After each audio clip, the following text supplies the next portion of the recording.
My dear masters, நமக்கு வேண்டியது வாழ்க்கையில ஆனந்தம், அமைதி, மூணையே சொன்னோம் இல்ல. அது இருக்கணும்னா நம்ம என்ன நினைக்கிறோம்? எனக்கு இதெல்லாம் இருந்தா நான் ஆனந்தமாக இருப்பேன், எனக்கு இவ்வாறு இருந்தா நான் அமைதியாக இருப்பேன். ஆனா உண்மையில் என்னன்னா, நாம் ஆனந்தமாக இருந்தால் நமக்கு என்னென்ன இருந்தால் ஆனந்தமாக இருக்கணும் சொல்லி நாம் நினைக்கிறோமோ அது அனைத்தும் தானாக வந்து சேரும். ஆனா நம்ம அது இருந்தால்தான் என்னால் ஆனந்தமாக இருக்க முடியும் நினைக்கிறோம். ஆனா நம்ம ரிவர்ஸ்ல யோசிக்கணும். முதல்ல நம்ம ஆனந்தமாக இருப்போம், அதற்கப்புறம் நாம் எதையெல்லாம் நினைத்தோமோ நமக்கு ஆனந்தம் தருகிறது என்று அது அனைத்தும் வந்து சேரும். இப்படி இருந்தாதான் நான் அன்போடு இருப்பேன்னா இல்ல, நீங்க அன்போடு இருங்கள். எப்படியெல்லாம் இருந்தால் அன்போடு இருக்கணும் சொல்லி நாம் நினைத்தோமோ அதே மாதிரி அனைவரும் அதே நிலையில் இருப்பார்கள். அவங்க அந்த மாதிரி இருந்தா நான் அன்பு செலுத்துறேன்னு சொல்லி நம்ம கண்டிஷன் போடும் போது கண்டிப்பா அது நடக்காது. எப்படியாவது எப்படி இருந்தாலும் நான் அன்பு செலுத்துவேன் என்று நாம் நினைக்கும் போது, அந்த அன்பை காட்டும் போது நாம் எதெல்லாம் நினைச்சோமோ அதே மாதிரி அவர்களும் இருப்பார்கள். அமைதி, இந்த சூழ்நிலை இம்மாதிரி இருந்தாதான் என்னால் அமைதியா இருக்க முடியும்னு நாம நினைக்கிறோம். ஆனால் நாம் முதலில் அமைதியாக இருக்க வேண்டும். அதற்கு அப்புறம் நம் சூழல் என்பது தானாக மாறிவிடும். சூழல் மாறின பிறகு அமைதியாக இருப்பது இல்லை. எந்த நேரத்திலையும் வெளி உலகத்தில் எப்படி இருந்தாலும் நாம் அமைதியாக இருந்தால் கண்டிப்பாக அந்த சூழல் அனைத்தும் மாறிவிடும். இதுதான் மாஸ்டர்ஸ். இந்த மூணும் எல்லாமே நமக்கு வேணும் வாழ்க்கையில. அதற்காகத்தான் இந்த பிறவி. ஆனா முதல்ல இதை நாம இருந்தா மற்றவை அனைத்தும் அதை சார்ந்து அதன் கீழே இருந்து நமக்கு எல்லாமே நமக்கு கிடைத்துவிடும். அதுக்கப்புறம் இந்த இன்னர் வேர்ல்ட், அகசக்தி, அகஞானம், அக உலகம்னு சொன்னோம் இல்ல, அது எல்லாம் எப்போ நமக்கு நிறைவேறும்? அந்த இன்னர் வேர்ல்ட் என்பது அவுட்டர் வேர்ல்டாக மாறின பிறகுதான் நம் வாழ்க்கையில் அனைத்தும் நிறைவேறும். அப்போதான் இன்னர் வேர்ல்ட் அவுட்டர் வேர்ல்டாக மாறும் போதுதான் நாம் சூப்பர் ஹியூமன்ஸாக இருக்க முடியும். கண்டிப்பாக. சோ இன்னர் வேர்ல்ட் அவுட்டர் வேர்ல்டாக மாறணும். நாம் அனைவரும் சூப்பர் ஹியூமன்ஸாக இருக்கணும். அதற்காகத்தான் இந்த பிறவி. இன்னைக்கு சங்கல்பங்கள் மற்றும் நம்மளுடைய நம்பிக்கைகள், இது ரெண்டும் ரொம்ப ரொம்ப முக்கியமானது நம் வாழ்க்கையில. அதை பத்தி இன்னைக்கு தெரிஞ்சுக்கலாம். ஒரு சிற்பி தான் விரும்பின மாதிரி ஒரு சிலையை எப்படி உருவாக்குகிறாரோ அதே மாதிரி நம் வாழ்க்கையை நாம் ஒரு சிற்பியாக நம் வாழ்க்கையை நாம் செதுக்கிக் கொள்ளலாம். இந்த மாதிரி நாம் ஒரு சங்கல்பம் எடுக்கும் போது நம் முன்பிறவிகளில் செய்த கர்மாக்கள் எதுவுமே நம்மை இப்பொழுது அண்டாது. அது அனைத்தும் வேனிஷ் ஆகிவிடும். இதுதான் உண்மை. ஆனா நம்மளுடைய சங்கல்பம் எப்படி இருக்கணும்? அதுக்கு தகுந்த மாதிரி இருக்கிறப்போ இந்த நிகழ்காலத்திலேயே இந்த பிறவியிலேயே நாம் நினைத்ததை அனைத்தையும் சாதித்து கொள்ளலாம். இந்த விஸ்வசக்தி என்பது எப்படி நமக்கு வெளிப்படுகிறது என்றால், நம்மளுடைய லட்சியங்கள் மூலமாக, நம்மளுடைய சங்கல்பங்கள் மூலமாக இந்த விஸ்வசக்தி என்பது நம் மூலமாக இங்கே தன் முகத்தை காட்டுகிறது, தன்னைத்தான் வெளிப்படுத்துகிறது.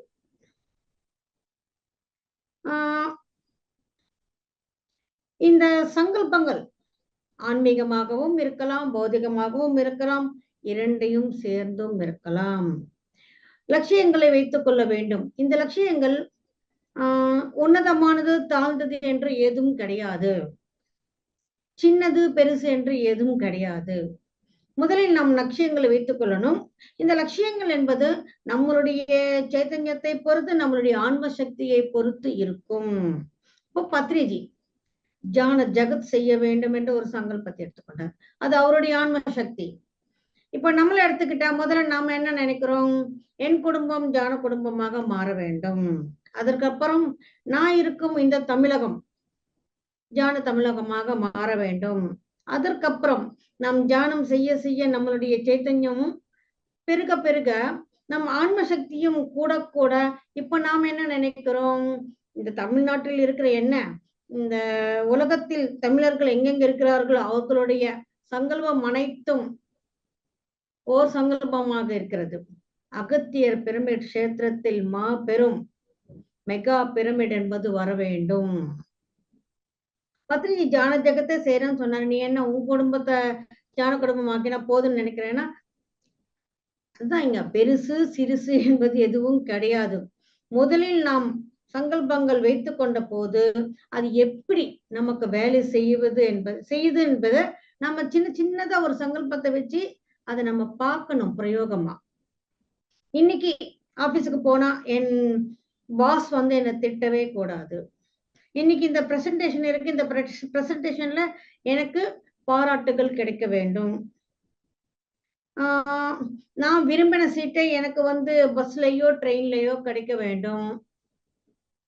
இந்த மாதிரி சின்ன சின்னதா இது இந்த உணவு எனக்கு சாப்பிடணும்னு இருக்கு, இந்த உணவு எங்க வீட்டுல அதை செஞ்சு கொடுக்க வேண்டும்.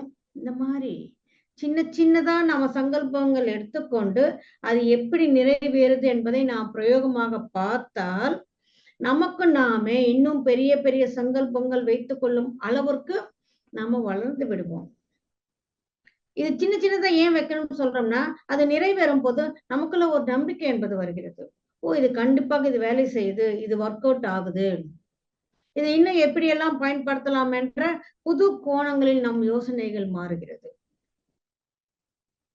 முதல்ல வேண்டுமானாலும் பெருசா வச்சுக்கலாம், ஆனா ஒரு பிரயோகத்துக்காக இந்த மாதிரி சின்ன சின்னதை நம்ம முயற்சி செஞ்சு பார்த்தா அது மேல நமக்கு அது எப்படி பயன்படுத்தணும் என்ற ஒரு ஞானம் என்பது நமக்கு கிடைக்கும். சோ இந்த லட்சியங்கள் வைத்துக்கொண்டு இந்த சங்கல்பங்களோடு நாம் கனவுகளை காண வேண்டும். நம் களமையா சொன்னது கூட அதுதான், கனவுகளை காண வேண்டும். ஆனா இந்த கனவுகள் தூங்கும் போது வருகிற கனவுகள் கிடையாது. இந்த கனவுகள் நம் தூக்கத்தை தொலைக்கும். தூங்கினா வர கனவுகள் வேற, இந்த கனவுகள் நம் தூக்கத்தை பறிகொடுக்கும். அந்த மாதிரி கனவுகளாக இது இருக்கணும். ஏனென்றால் நாம் கனவுகள் காணும் போதுதான் அதுல நம் ஆன்ம சக்தியும் கூடுகிறது, நம்மளுடைய விஸ்வசக்தியும் கூடுகிறது. நமக்கென்ற ஒரு லட்சியம் இருக்கு, அது அனைத்தும் ஒன்று சேர்ந்து ஒரு எலக்ட்ரோ மேக்னெட்டிக் பவரோடு அது வருகிறது. அந்த எப்போது அந்த மேக்னெட்டிக் எலக்ட்ரோ மேக்னெட்டிக் பவரை கொண்டிருக்குமோ அது கொஞ்சம் கொஞ்சமா தன்னை வெளிப்படுத்தி அது எல்லாமே பௌதிகமா இங்க செயல்படுவதற்கு காரணமாக இருக்கிறது. அதற்காக நாம் கனவுகள் காண வேண்டும். அதாவது இந்த விஸ்வசக்தி கனவுகள் காண்பதின் மூலமாக அது ஒரு காரணமாக இருக்கிறது. ஏனென்றால் இந்த விஸ்வத்தில் காரணம் இல்லாமல் காரியம் என்பது உருவாகாது. இது விஸ்வத்தில் இருக்கும் ஒரு நியாயம். இப்போ காரணமே இல்லாம காரியம் நடக்காது. அந்த காரணம் நம் லட்சியங்கள் மூலமாக, நம் சங்கல்பங்களின் மூலமாக, நம் கனவுகளின் மூலமாக ஒரு காரணம் என்பது அங்கே உருவாக்குகிறது, அது காரியமாக மாறுகிறது. சோ நம்முடைய சங்கல்பம் என்றால் என்ன? அக உலகத்தில் இருக்கும் அகசக்தி தான் சங்கல்பங்களின் மூலமாக இது வெளிப்படுகிறது. இங்கே நாம எந்த மாதிரியான சங்கல்பங்கள் எடுத்துக்கொள்கிறோமோ அதுக்கு ஏற்றுவோர் அங்கே அந்த சைத்தன்யம் என்பது நமக்கு வேலை செய்கிறது.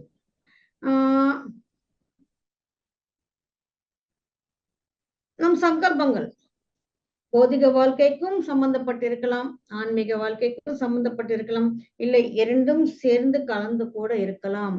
ஆனால் எந்த சங்கல்பம் எடுத்துக்கொண்டாலும் அதில் மேல் நமக்கு பூரண நம்பிக்கை என்பது இருக்க வேண்டும். இதை நான் நம்பிக்கை வைக்கலாமா, இது செய்யலாமா, இது நல்லது தானா?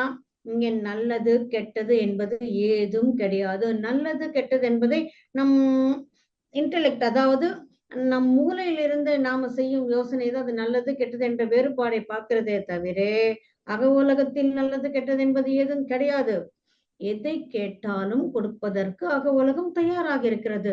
எதை கேட்க வேண்டும் என்ற காமன் சென்ஸ் என்பது நமக்கு இருக்கணும். ஃபார் எக்ஸாம்பிள், ஒரு AK-47 அந்த பெரிய துப்பாக்கி இருந்தா நல்லா இருக்கும் சொல்லி நாம் அக உலகத்தை கேட்டா கண்டிப்பாக தரும். ஆனால் இந்தியாவிலே AK-47 தனிநபர் வைத்துக் கொண்டிருப்பது என்பது தண்டனைக்குரியது. அது தெரிஞ்சா கவர்மெண்ட்டுக்கு நம்ம தூக்கி உள்ள போட்டுடுவாங்க, ஜெயில போட்டுடுவாங்க. அப்ப எனக்குதான் தெரியாம நான் கேட்டேன், ஏன் இந்த அக உலகம் கொடுத்ததுன்னா அக உலகத்துக்கு நல்லது கெட்டது கொடுக்கணுமா கொடுக்க கூடாது, இது கொடுத்து இவனுக்கு என்ன ஆகும் ஏதுன்னு எதுவும் தெரியாது. கேட்டா கொடுக்க மாத்திரம்தான் தெரியும். இதேதான் நம் புராணங்கள் மூலம் நமக்கு சொல்லப்பட்டு இருக்கு. பஸ்மாசுரன் என் கை யார் தலை மேல வைத்தாலும் அவன் பஸ்மம் ஆகிவிடணும் சொல்லி ஒரு வரத்தை கேட்டான். கேட்டா கொடுத்தாங்க இல்ல. ஆனா அது தனக்கே ஒரு பாதகமா மாறும் போது அவன் கை அவன் தலை மேலேயே வைக்கிற மாதிரி ஒரு சம்பவம் நடந்தது. இப்போ அகசக்தின்னா என்ன? விஸ்வசக்தி. விஸ்வசக்தின்னா என்ன? அந்த கடவுள் சக்தி. அந்த கடவுள்னா யாரு? மூல சைத்தன்யத்திலிருந்து நிறைய பேர் இருக்கிறாங்க. அங்க சிவனும் கூட அந்த மூல சைத்தன்யத்தில் இருக்கிறவர் தானே. சோ கேட்டா கொடுத்துடுவாங்க. ஆனா எதை கேட்கணும் என்ற ஓர் அறிவு என்பது நமக்கு இருக்க வேண்டும். சோ எந்த ஜட்ஜ்மெண்ட்டும் பண்ண வேண்டாம். இது சின்னதா, இது பெருசா, இது நல்லதா, இது கெட்டதா என்று பார்க்காமல் நாம் எந்த லட்சியங்களை வேண்டுமானாலும் நாம் எடுத்துக்கொள்ளலாம். அது நம்மளுடைய வாழ்க்கையில் எப்பொழுது இந்த லட்சியங்களை எடுத்துக்கொள்கிறோமோ அதுக்கு ஏற்றவாறு இங்க சூழ்நிலைகள் என்பது மாறிக்கொண்டே வரும்.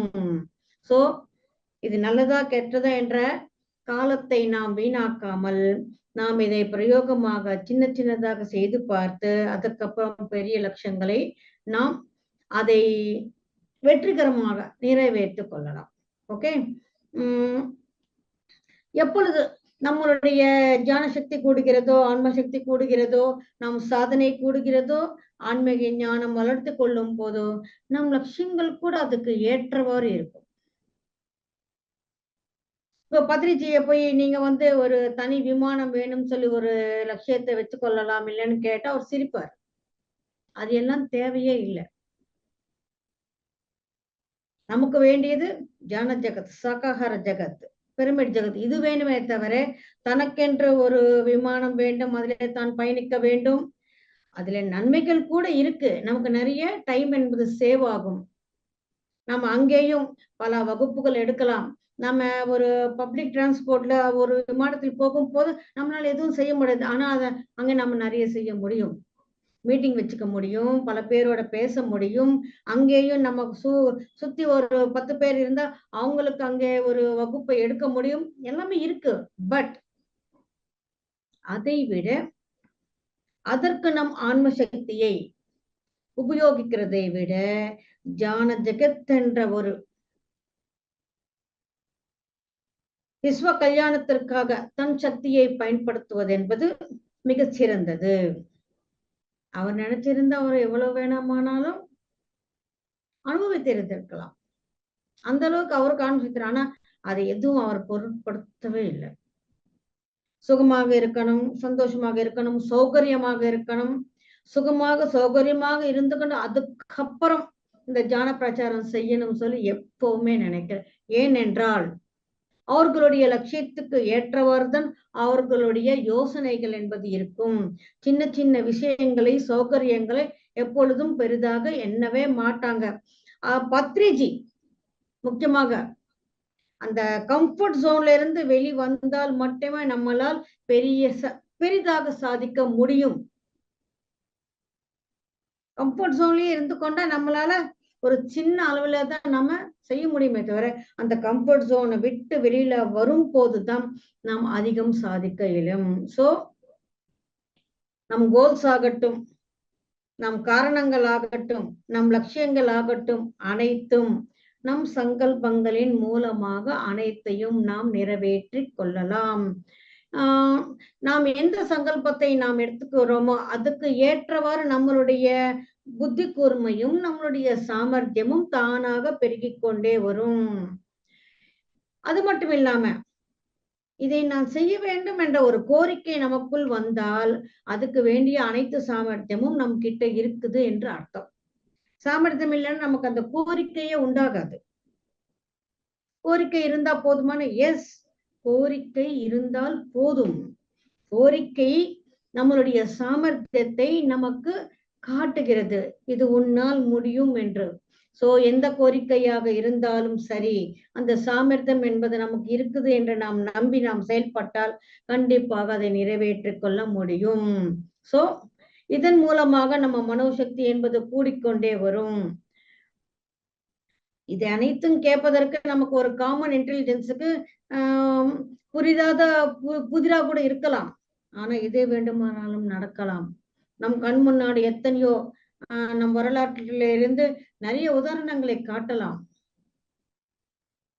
இப்பொழுது நாம் பிச்சைக்காரனாக இருந்தாலும் நாளைக்கு மீன்ஸ் ஒரு ஷார்ட் டைம்ல ஒரு பெரிய கோடீஸ்வரனாக மாற முடியும்.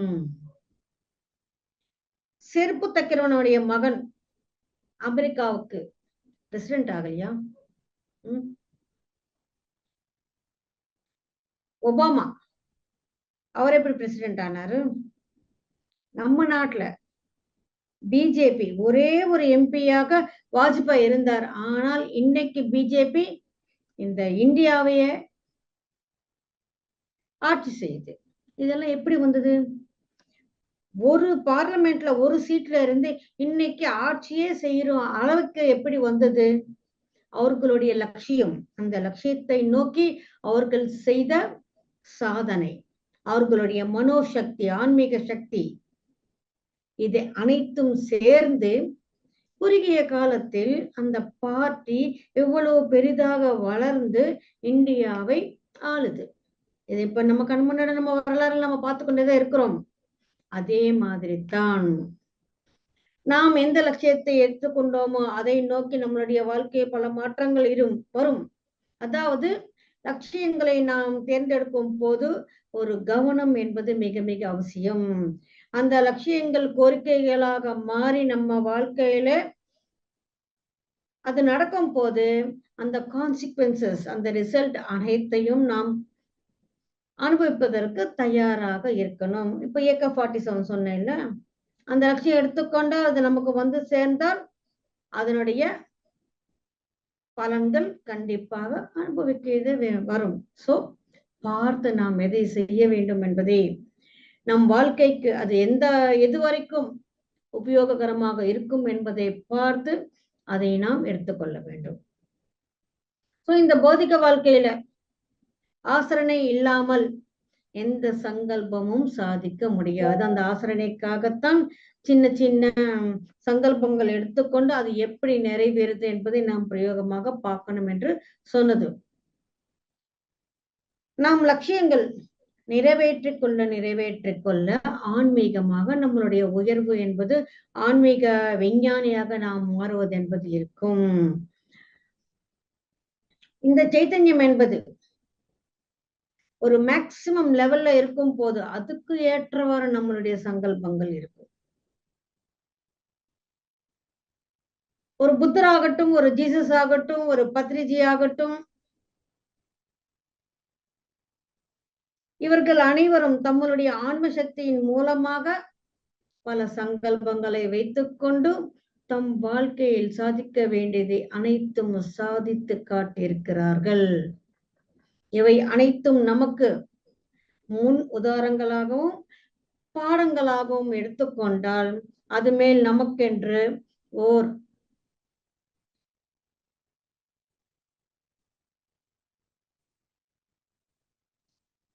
அதை நாம் நம்மாலையும் சாதிக்க முடியும். ஒரு ஜீசஸால, ஒரு பத்ரிஜியால மாத்திரம் கிடையாது. அவர்களுடைய ஆன்ம சக்திக்கு ஏற்றவாறு அவங்க வச்சுக்கிட்டாங்க. ஆனா நாம் கூட நமக்காக,